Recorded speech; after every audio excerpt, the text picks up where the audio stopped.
Shalom.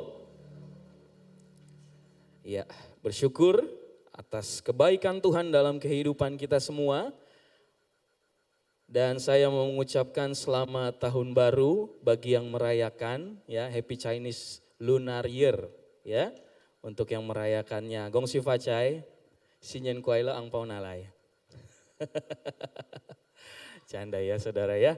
Oke, hari ini kita akan belajar bersama dari kebenaran firman Tuhan. Namun sebelumnya izinkan saya memperkenalkan diri terlebih dahulu. Atas anugerah Tuhan, puji nama Tuhan, diberikan kesempatan untuk melayani di tengah-tengah jemaat GBI FOCC, ya, Focus on Christ. Betul ya? Oke, terima kasih. Ya, jadi nama saya adalah Stefanus Paulus Samosir. Saya adalah seorang bapak dari satu orang anak. Anak saya namanya Benjamin Mihailus Salam Samosir, ya, karena memang ada pesan sponsor dari opa dan dari opungnya. Ya, jadi ditaruh semua namanya ya, Salam dan Samosir. Ya, saya juga adalah seorang suami dari satu orang istri. Puji nama Tuhan, atas anugerah Tuhan itu aja udah luar biasa. Ya, anugerah Tuhan yang menempatkan istri yang sangat menjadi pendamping, yang bisa sangat mengimbangi dan menjadi sepadan dalam hidup saya. Haleluya. Ya, hari ini kita akan belajar, sebelumnya satu lagi. Saya melayani, puji Tuhan, saya melayani di GBI Lipo Cikarang, Rayon 8. Saya di bagian pengajaran dan saya juga merupakan seorang pengajar di sekolah Keiduplex, sekolah Korea yang ada di Cikarang. Ya, mungkin itu saja supaya kita bisa saling mengenal. Hari ini kita membuka di dalam Yohanes 3 ayat 1 dan 2 dan Yohanes 20 ayat 30 dan sampai 31. Yohanes 3 ayat 1 sampai 2 dan Yohanes 20 ayat 30 sampai 31. Yang sudah ketemu di dalam handphone masing-masing katakan amin. Atau menantikan di layar PPT multimedia boleh juga. Yang penting ya dibaca lagi di rumah, ya diulangi lagi. Supaya firman itu bukan hanya sekedar menjadi logos, bukan hanya sekedar menjadi pengetahuan, tapi menjadi rema, pesan personal yang mengubahkan hidup kita setiap hari. Yohanes 3 ayat 1 dan 2 dan Yohanes 20 ayat 30 sampai 31. Mari kita baca bersama saudaraku dalam hitungan yang ketiga bersama-sama. 1, 2, 3. Adalah seorang Farisi yang bernama Nikodemus, seorang pemimpin agama Yahudi. Ia datang pada waktu malam kepada Yesus dan berkata, "Rabi, kami tahu bahwa engkau datang sebagai guru yang diutus Allah. Sebab tidak ada seorang pun yang dapat mengadakan tanda-tanda yang engkau adakan itu jika Allah tidak menyertainya." Kita buka di Yohanes 20 ayat 30 sampai 31. Sudah ada di depannya. Yohanes 20 ayat 30 sampai 31. Mari kita baca bersama saudara dalam hitungan yang ketiga, 1, 2, 3. Memang masih banyak tanda lain yang dibuat Yesus di depan mata murid-muridnya yang tidak tercatat dalam kitab ini. Tetapi semua yang tercantum di sini telah dicatat supaya kamu percaya bahwa Yesuslah Mesias, Anak Allah, dan supaya kamu oleh imanmu memperoleh hidup dalam namanya. Amin. Sedemikian firman Tuhan. Berbahagialah orang yang melakukan dan mendengarkan firman Tuhan dalam hidupnya hari lepas hari. Hari ini kita akan belajar dari satu tema, yaitu kepastian hidup orang percaya. Sama-sama bilang sama saya, kepastian hidup orang percaya.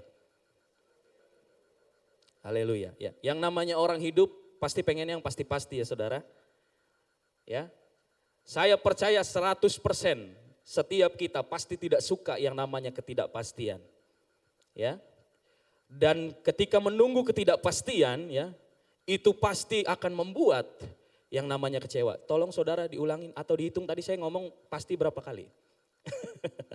Banyak banget kayaknya ya. Mentang-mentang temanya kepastian, ngomong kata pastinya banyak sekali. Ya. Saudaraku, namanya orang hidup pasti inginnya semuanya 100% dalam kendalinya. Karena apa? Setiap orang ingin yang namanya kepastian. Ya. Tapi celakanya hampir 99,9% ini bukan ketombe ya. Hampir 99,9%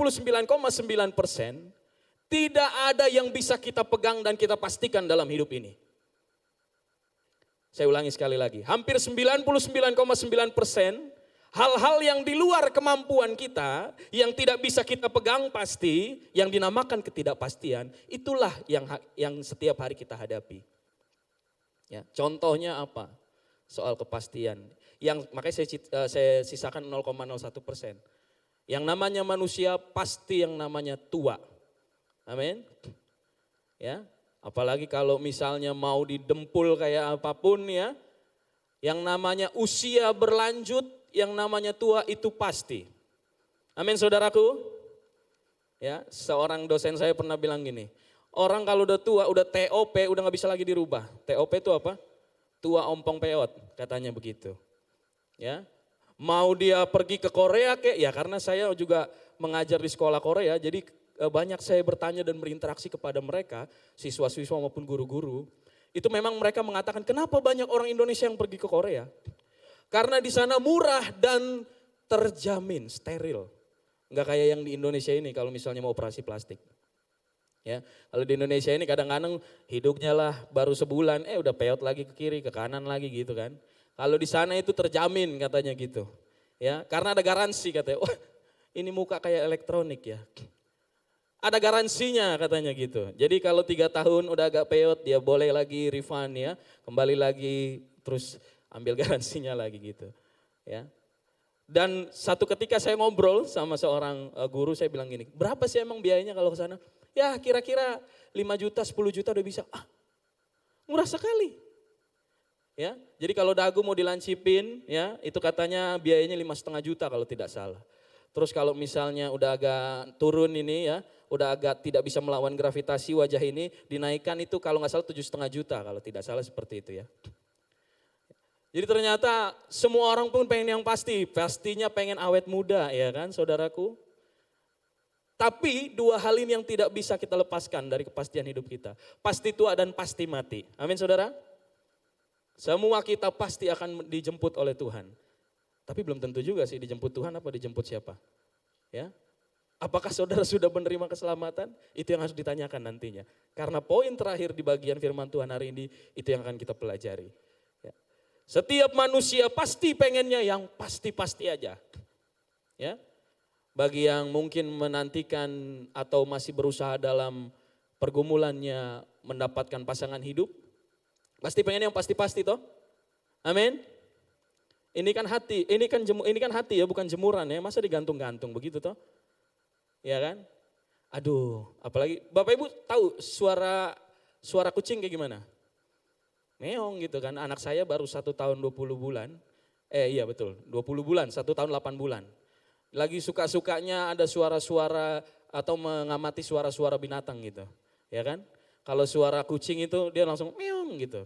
Kalau suara anjing langsung guk-guk gitu. Kalau suara cicak dia tahu gitu.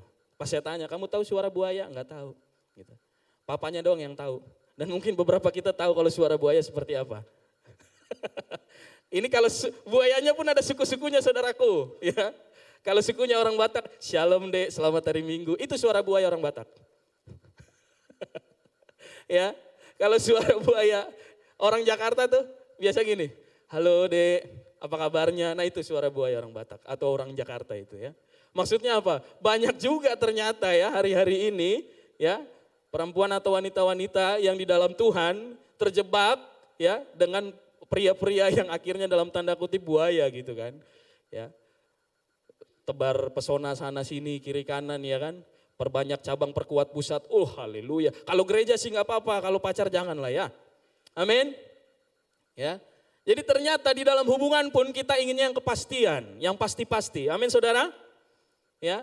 Apalagi kalau seorang pengusaha pengennya omsetnya terus naik kan. Ini pasti. Ya. Kalau kira-kira bisnisnya ini kurang menguntungkan, agak menurun omset, oke lah kita evaluasi ulang, ya kan? Kalau misalnya sampai 3 bulan tidak menguntungkan, oke kita tutup saja, kita cari lagi yang lain. Pengusaha pun pengen yang pasti-pasti. Ya. Pelajar pun pengennya yang pasti-pasti. Makanya kalau zamannya saya saudara masih UN kan, ujian nasional. Ya, itu H-1 sebelum UN, itu kunci jawaban tersebar luar biasa. Ya. Itu ya kita masih hidup di dalam realita ya kan. Kadang-kadang orang kok bisa dapat gitu, kunci jawabannya bocor gitu kan. Ya. Jadi pelajar pun pengen yang pasti-pasti, pasti lulus, pasti dapat nilai yang baik gitu kan. Setiap manusia kecenderungannya pengennya yang pasti-pasti. Tapi masalahnya hampir 99,9% di luar kemampuan kita itu adalah ketidakpastian yang tidak bisa kita kontrol. Ya, seorang yang sedang mengidap penyakit yang luar biasa, penyakit terminal, ya, dia datang ke seorang dokter. Kalau misalnya dokter itu sudah memvonis tidak mengenakan, dia ambil second opinion, ya kan? Opini yang lain kedua, karena dia kenapa? Pengen pasti sembuh, nggak pengen yang pasti, yang tidak pasti-pasti. Ya. Jadi setiap manusia pada dasarnya ingin yang namanya kepastian dalam kehidupannya. Masalahnya sebagai orang percaya, adakah pembeda antara kita dengan orang yang di luar Kristus terkait dengan ketidakpastian atau terkait dengan kepastian? Ini yang akan kita pelajari bersama. Tentang kepastian hidup orang percaya. Ya. Seperti yang sudah kita baca dalam Yohanes 3, itu merupakan satu rangkaian cerita di mana pada saat seorang yang bernama Nikodemus, yang adalah seorang imam dari Farisi, mendatangi Tuhan Yesus, dengan kata lain, kalau pakai bahasa sekarang, padahal musuh bebuyutan. Ya, orang Farisi menganggap bahwa Tuhan Yesus adalah seorang yang menodai, menista agama kepercayaan mereka. Ya, karena kenapa? Dia menganggap bahwa dirinya Mesias, padahal menurut agama Yahudi, Mesias yang mereka inginkan adalah menyelamatkan mereka bukan hanya dari politik tapi juga dari sisi spiritualitas atau dari kerohanian. Sedangkan yang Tuhan Yesus mau bukan membebaskan mereka dari politik, tapi membebaskan jiwa mereka dari keberdosaan dan kunci hukum Taurat. Ada pembedaan antara pola pikir orang Yahudi, orang Farisi dan juga pemikiran Tuhan Yesus ketika datang ke dunia. Jadi bisa dibayangkan, kok bisa seorang yang memimpin agama Yahudi, musuh bebuyutannya Tuhan Yesus, datang ke Tuhan Yesus. Kok bisa seorang yang dinamakan seorang imam atau tua-tua yang dituakan, kok datang kepada Tuhan Yesus. Dan kalau kita lihat lagi dalam Yohanes 3, itu dikatakan bahwa di malam harilah Nikodemus mengendap, ya, mendatangi Tuhan Yesus. Kalau ibarat kata udah gak lewat pintu depan nih, ini lewat pintu belakang. Soalnya kenapa? Kalau siang hari atau pagi hari dia datang dari pintu depan, maka akan ketahuan. Malu dong, ya kan? Makanya dia lewat pintu belakang. Supaya apa? Dia tahu, kalau aku pun dapat jawaban yang pasti dari Tuhan Yesus, aku tetap aman. Mukaku gak kemana-mana. Ya.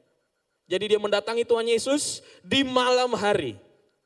Tapi yang lucunya adalah, dan yang menarik di sini, kalau bukan Roh Kudus yang mewahyukan kepada dia, sehingga kata-katanya tidak akan seperti itu. Dia mengatakan seperti ini, Rabi, ya, ini kata pertamanya aja udah langsung keterangan nih. Kenapa kok seorang guru agung manggil Tuhan Yesus Rabi? Itu karena Roh Kudus yang mewahyukan kepadanya.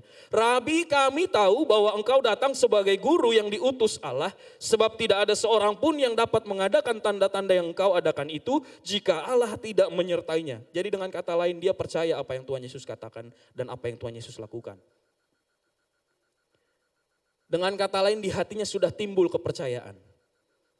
Karena kenapa? Dia mau ada kepastian dalam hidupnya. Karena selama ini yang dia jalani, kepercayaannya, apa yang dia anut, itu semua dalam tanda kutip mudah-mudahan. Dengan perbuatan baik. Tapi mudah-mudahan akan diselamatkan. Hanya di dalam Yesus dia menemukan bahwa ada kepastian. Loh, iya loh. Kok bisa-bisanya satu pribadi yang langsung meyakinkan semua orang, ayo percaya kepadaku karena aku adalah utusan Bapakku yang di surga. Coba kasih tahu sama saya hari ini, tidak ada satu pemimpin agama pun, kepercayaan manapun yang bisa benar-benar mengatakan ayo ikut aku karena aku adalah utusan Tuhan dan aku adalah jalan kebenaran dan hidup. Tidak ada. Hanya di dalam Yesus. Ya.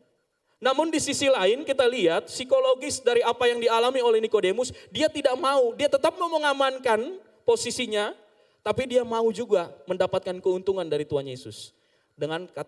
Dengan tanda lain, maksudnya kata lain adalah maksudnya dia mau double standard hidupnya. Dapat kiri, dapat kanan. Gak bisa seperti itu. Yang namanya ikut Tuhan Yesus harus ada pengorbanan kan. Amin saudara. Sama halnya, maksudnya apa dengan kepastian ini? terkait dengan kepastian yang dilakukan oleh Nikodemus, dimintakan kepada Tuhan Yesus karena kenapa? Nikodemus mau, ada sebuah kerinduan, ada sebuah rasa yang bergejolak di dalam hatinya bahwa dia mau ada sebuah kepastian dalam hidupnya, yaitu kepastian keselamatan. Dan kita lihat ya bagaimana dia tahu bahwa semua sudah kudapatkan, nama baik sudah kudapatkan, harta yang banyak sudah kudapatkan, tapi hatiku tetap gusar karena tidak ada keselamatan yang kudapatkan selain di dalam Tuhan Yesus. Sebagai orang percaya, kita belajar dari Nikodemus hari ini bahwa kelahiran baru itu ditentukan dari respon setiap kita. Karena Nikodemus ketika sudah dijelaskan oleh Tuhan Yesus sehingga sampai di titik Yohanes 3 ayat 16 Tuhan Yesus mengatakan kepada dirinya sendiri, ya, ini merupakan ayat emas bagi setiap kita, ya, bahwa kasih Tuhan itu lebih besar daripada apapun, ya. Oleh karena kasih Tuhan dia rela mengorbankan anaknya supaya setiap orang yang percaya kepadanya tidak binasa melainkan beroleh hidup yang kekal. Tapi di satu titik pun dia tidak percaya karena masih mau mengamankan dirinya sendiri. Ya, dengan kata lain sudah di depan mata ini kepastian tapi dilepaskan untuk tetap memegang ketidakpastian. Saya percaya dan rindu, saya berdoa bahwa saudara di sini ketika mendengarkan firman Tuhan hari ini, ketika sudah mendapatkan kepastian akan melepaskan ketidakpastian tersebut. Amin. Hari ini kita belajar apa saja sih kepastian yang dimiliki oleh seorang percaya.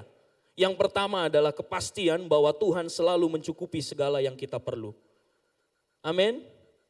Yang pertama dikatakan kepastian bahwa Tuhan selalu mencukupi segala yang kita perlu. Sebagai orang percaya yang sudah ditebus oleh Tuhan, Tuhan berjanji bagi setiap kita, Dia akan memenuhi segala keperluan kita menurut kekayaan dan kemuliaan namanya. Garis bawah ini, yang kita perlu bukan yang kita ingini, bukan yang kita mau. Ya, karena Tuhan terlebih dahulu lebih tahu apa yang kita perlukan daripada diri kita sendiri. Ya. Kita buka Yeremia 29 ayat 11 sampai 14 dikatakan, sebab aku ini mengetahui rancangan-rancangan apa yang ada padaku mengenai kamu. Demikianlah firman Tuhan, yaitu rancangan damai sejahtera dan bukan rancangan kecelakaan, untuk memberikan kepadamu hari depan yang penuh harapan. Dan apabila kamu berseru dan datang untuk berdoa kepadaku, maka aku akan mendengarkan kamu. Apabila kamu mencari aku, kamu akan menemukan aku. Apabila kamu menanyakan aku dengan segenap hatimu, aku akan memberi kamu menemukan aku. Demikianlah firman Tuhan. Dan aku akan memulihkan keadaanmu dan akan mengumpulkan kamu dari antara segala bangsa dan dari segala tempat kemana kamu telah kucerai beraikan. Demikianlah firman Tuhan, dan aku akan mengembalikan kamu ke tempat yang dari mana aku telah membuang kamu. Firman Tuhan ini ditujukan kepada bangsa Israel. Tapi saya percaya kita adalah Israel rohani. Amin. Camkan ini baik-baik saudara. Bahwa kepastian kita sebagai orang percaya, Tuhan selalu mencukupi segala yang kita perlu. Perjanjian lama dan perjanjian baru banyak sekali menuliskan kisah-kisah bagaimana Tuhan menolong orang yang sangat berkenan di dalam hidupnya tepat pada waktunya Tuhan. Kita belajar dari kitab 1 Raja-Raja dikatakan pada saat itu terjadi sebuah kekeringan yang luar biasa melanda bangsa Israel. Sehingga Tuhan menyuruh nabinya, Nabi Elia untuk pergi ke sungai Kerit. Dan Tuhan memelihara hidupnya dengan mengirimkan burung gagak untuk memberikan makanannya setiap hari. Bisa dibayangkan saudaraku, burung gagak itu adalah burung yang sangat rakus. Ya, bangkai saja dimakan olehnya. Tapi bisa-bisanya Tuhan kirimkan burung gagak untuk memberikan makanan, berbagi kepada Elia. Apa tidak luar biasa tangan Tuhan menolong kita? Kenapa kita masih khawatir? Seringkali kenapa kita masih takut? Seringkali kenapa kita masih ragu atas pemeliharaan Tuhan dalam hidupmu? Firman Tuhan katakan, satu helai pun dari rambut kita tidak akan terjatuh kalau Tuhan tidak mengizinkannya. Firman Tuhan pun katakan bahwa burung di udara pun dipelihara. Terus kenapa kita masih khawatir seringkali dalam hidup ini? Kenapa kita masih dikuasai oleh ketakutan dan kekhawatiran akan hari yang akan datang? Ketika Tuhan katakan, aku sudah di sana memegang hari esok. Kenapa kamu masih khawatir anakku? Apa yang seringkali kita khawatirkan hari-hari ini? Datang sama Tuhan. Miliki kepastian ini. Tuhan akan terus memberikan kepastian, memberikan apa yang kita perlu selama kita percaya di dalam Tuhan. Amin. Jangan khawatir. Saya pernah baca satu buku dikatakan, ketika kita khawatir akan hari yang akan datang, kita mempertanyakan keberadaan Tuhan dalam hidup kita. Karena kenapa? Seringkali ketika kita khawatir, ya, kita menunggu. Kita sudah berdoa nih, Pak, kayak saya udah berdoa loh Pak, tapi Tuhan gak jawab-jawab Pak, gimana dong? Jawaban doa kan ada 3, ya, tidak, atau tunggu. Tapi seringkali ketika Tuhan suruh kita menunggu, kita mengambil bagian kita ambil bumper yang lain. Kayaknya Tuhan jawabnya pakai cara ini nih, ya udah deh kita ambil aja cara ini deh.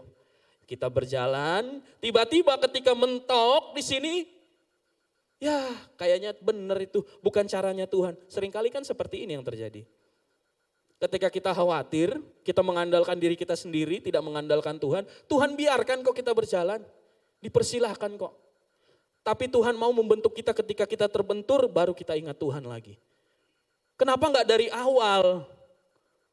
Kenapa kamu harus mengulang ketika Tuhan mau kamu untuk beranjak dewasa dari awal hidupmu, dari titik ini? Kita itu sebagai seorang murid, ngapain kita ngulang-ngulang lagi terus kelas yang sudah kita lalui? Percaya bahwa kepastian Tuhan selalu mencukupi segala yang kita perlu. Miliki kepastian ini di dalam Tuhan. 5.000 orang dikasih makan sama Tuhan Yesus oleh karena 5 roti dan 2 ikan. Bahkan sisa 12 bakul. Kenapa kita masih khawatir?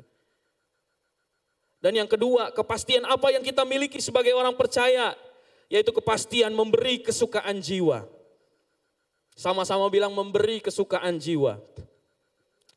Dalam Roma 5 ayat yang pertama, dalam versi ayat yang mudah dibaca dikatakan, kita telah dibenarkan di hadapan Allah karena percaya akan janji-janjinya, sekarang kita dapat menikmati damai sejahtera yang sesungguhnya dengan Dia, karena apa yang dilakukan oleh Tuhan Yesus Kristus bagi kita. Saudaraku, kepastian memberi kesukaan jiwa bagi setiap orang yang percaya kepada Tuhan Yesus merupakan sebuah kebahagiaan.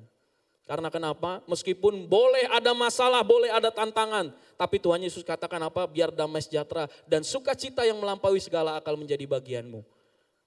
Bahkan Rasul Paulus pun sedang di dalam penjara, dia menuliskan kitab Filipi. Kalau belajar teologi, kitab Filipi itu tema besarnya adalah tentang sukacita dan pengharapan. Orang di dalam penjara bisa nulis surat tapi suruh orang lain bersukacita. Karena kenapa? Kalau bukan karena Tuhan yang mengaruniakan sukacita dan damai sejahtera kepada dia pada saat masih di penjara, nggak mungkin bisa menghibur orang lain. Masalah boleh ada, permasalahan, problematika dalam hidup kita boleh ada, tapi tetap percaya bahwa ada kepastian, Tuhan memberikan kepastian. Di dalam hati kita ada sukacita dan damai sejahtera. Amin. Coba angkat tangan kananmu saudaraku. Angkat tanganmu, taruh di dadamu, bilang, hei jiwaku, jangan lagi gusar. Jangan lagi galau, karena Tuhan ada bersamaku. Amin. Jangan lagi geganas saudaraku, gelisah galau merana. Amin. Orang Kristen gak boleh lagi galau. Karena ini saya pakai akronim jadul ya. Galau itu God always listening, always understanding. Haleluya. Amin. Galau itu sebenarnya akronim, Tuhan selalu mendengar dan Tuhan selalu mengerti isi hatimu. Jadi ngapain kita khawatir? Ngapain kita takut? Bahkan sampai susah tidur. Buat apa saudara? Ya, istri saya itu adalah seorang konselor di CBN. Ya, dia pernah bercerita sama saya. Dia bilang, ada seorang temannya yang seorang konselor juga ditelepon oleh seorang yang kaya raya. Tapi dia datang konseling karena bilang gini, Pak tolong doakan saya sudah 1 minggu tidurnya tidak menentu. Kenapa Pak khawatir? Iya nggak tahu, tiba-tiba pokoknya setiap kali mau tidur ya, tiba-tiba hati saya gusar aja gitu. Saya mengingat omset saya mengingat harta benda saya mengingat anak-anak saya. Ternyata orang miskin lebih berbahagia daripada orang kaya. Haleluya, amin.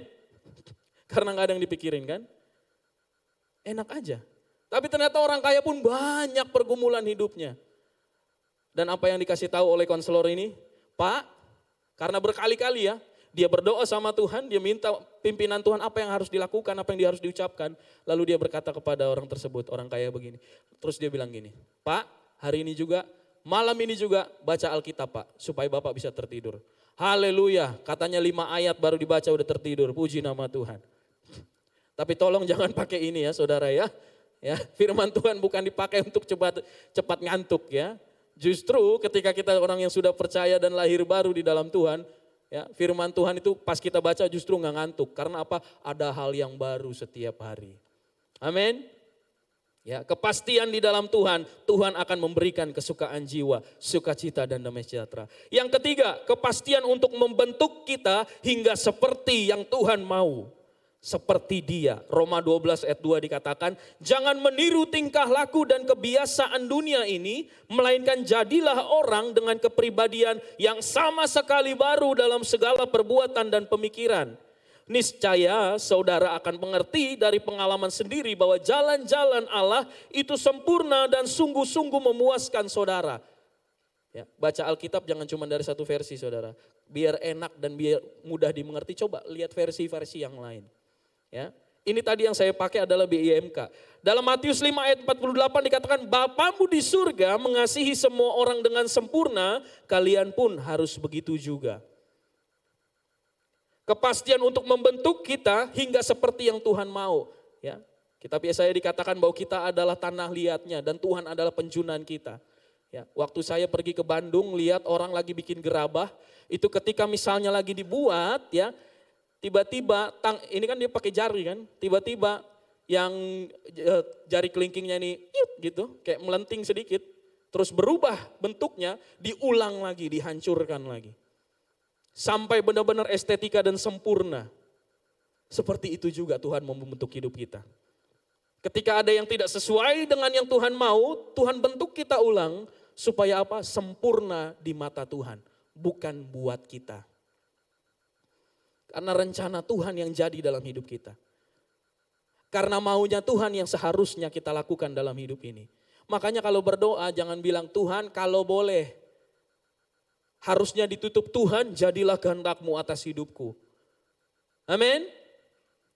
Kepastian ini harus kita miliki. Dan sebagai orang percaya kepastian untuk membentuk hidup kita hingga seperti Tuhan, itulah yang Tuhan mau dalam hidup kita.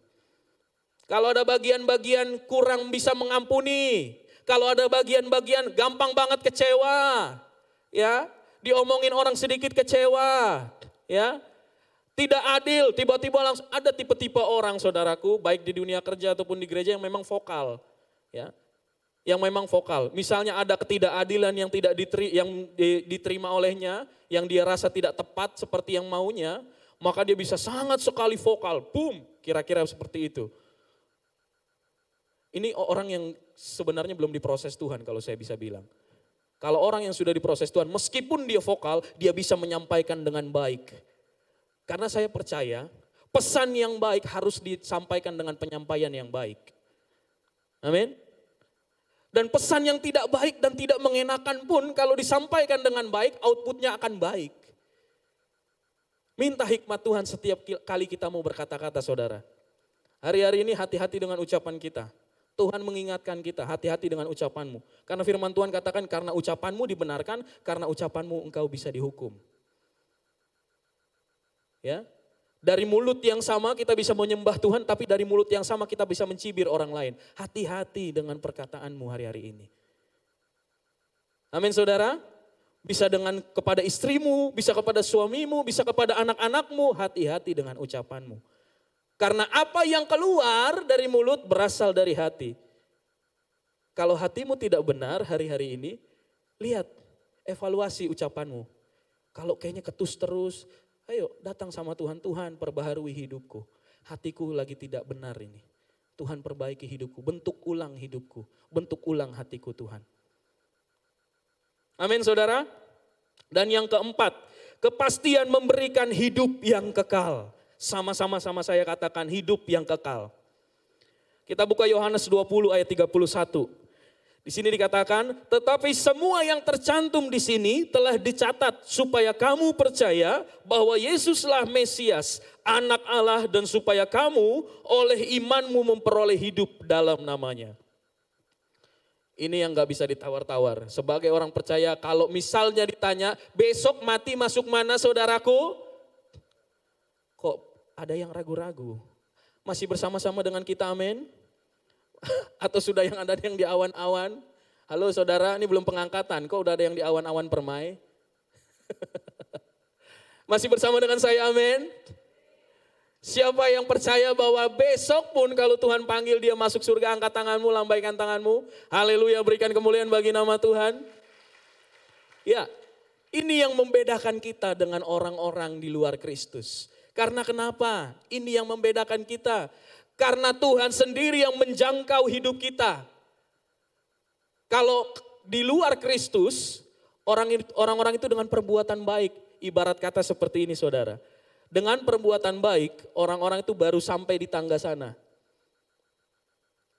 Dengan donasi, dengan amal, bermiliar-miliar, triliun yang diberikan, itu baru sampai tangga yang kedua saudaraku.